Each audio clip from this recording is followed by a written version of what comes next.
Еще хотелось бы записать полезный контент о мокроте. Мокрота при кашле бывает тоже разная. И вы должны это понимать. Не в плане даже консистенции, вязкости, цвета. Это понятно. Это медицинские все, так сказать, вещи, которые, я думаю, всем известны. Ну, если неизвестно, можно тоже просветиться. А я о другом. О времени, когда она возникает.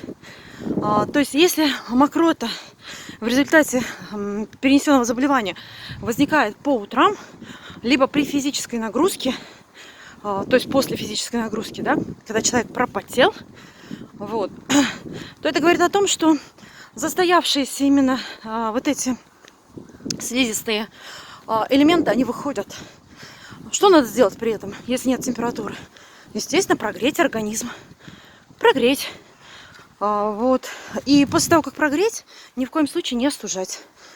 И, соответственно, вот в эти моменты, либо перед прогреванием, либо, как сказать, в процессе прогревания, либо сразу после него, принять какие-то отхаркивающие там чаи, вещества. То есть все, что у вас есть под рукой.